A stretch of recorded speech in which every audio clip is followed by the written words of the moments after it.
Hey, beloved, it's good to see you again. Welcome back. We made it to day 10, all the fingers, of the 10-day live video challenge by Helen Merton. I think I just butchered her name. I apologize. So basically, over the span of 10-ish days, I took up Sabbath, so I didn't show up for that time.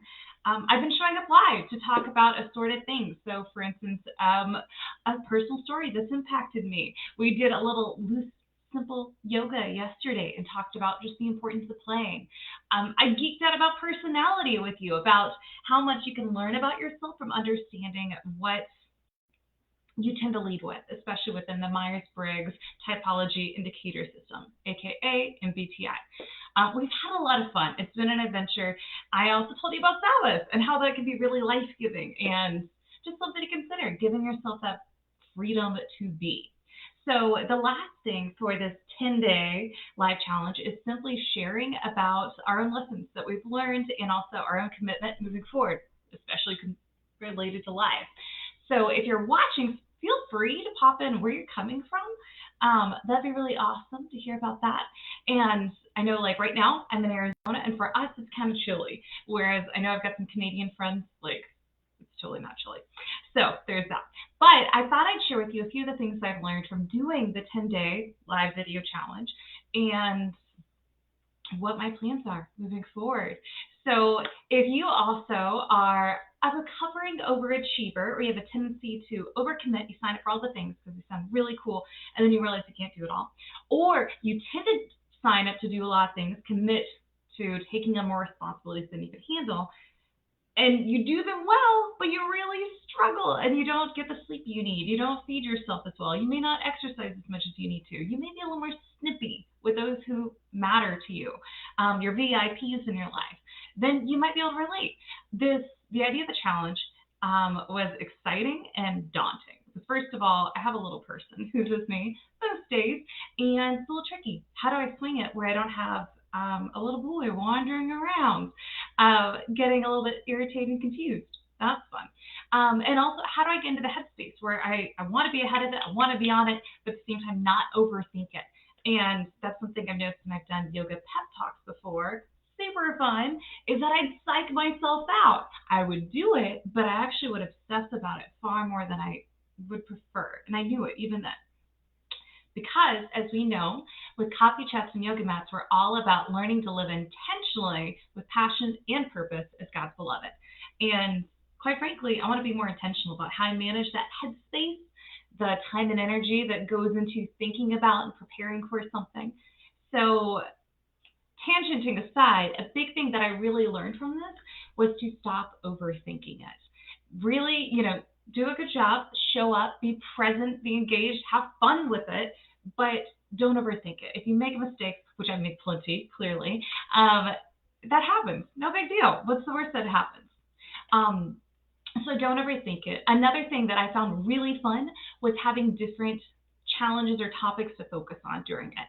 Because the idea of just showing up to be like, hey, this is what I'm doing in my life, that's not me. And maybe that's something that works for you, and if that is, rock on. But I don't really think people care about what I made for breakfast, or I don't really want to share all the details about raising a person. There's nothing wrong with that if you like to do that, but that's not my thing. And so I found that really helpful as going along, getting a loose structure of things to focus on, and that's open. And the cool thing is, ideally, it's not all about you. So if you're going live, ideally, you're able to use the experience in a way that it's not just you rambling, but it's actually a way you can serve and try, to connect with someone else and provide value. So don't overthink it. Remember, it's about providing value, having fun. I know yesterday in our little mini pop-up yoga, again, super low-key, join that one if you haven't yet, I realized yet again that I want to play more. I don't know about you, but sometimes when I find myself in creative slumps, or I'm struggling to get the energy to go, or like, for instance, I'm a solopreneur, and so sometimes I'm just struggling to get the creative headspace to write, to speak, to communicate in a way that is serving and benefiting someone. And it comes across as authentic. That some of the best things for me have been to get out of my head and play. And so for me, that can be healthy, happy movement, none of that drudgery business. It could be listening to a podcast, listening to music. It could be going on an outing. And I also forgot just simply reading books, fairy tales, all the way baby. I noticed by taking that time to play, that's often made things like entrepreneurial things, family life, struggles, issues, things like that, a lot more fun and it's easier to problem solve. And that's something I realized with doing these lives is it's such a great opportunity. Just play.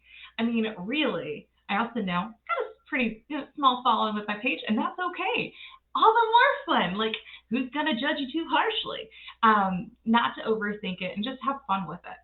Because why not? I mean, might as well have more fun doing what you do anyway.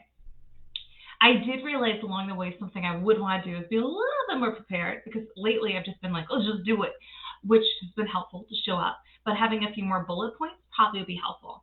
Now, as an overachiever, it's really, really easy to overcomplicate it, and that's something I'm trying not to do. So having fun, just showing up, doing it, don't overthink it, having a bit of structure, at least a really simple theme. Like when we had the video where we talked about a really impactful book and, what some things I've learned from it, what you might gain from it.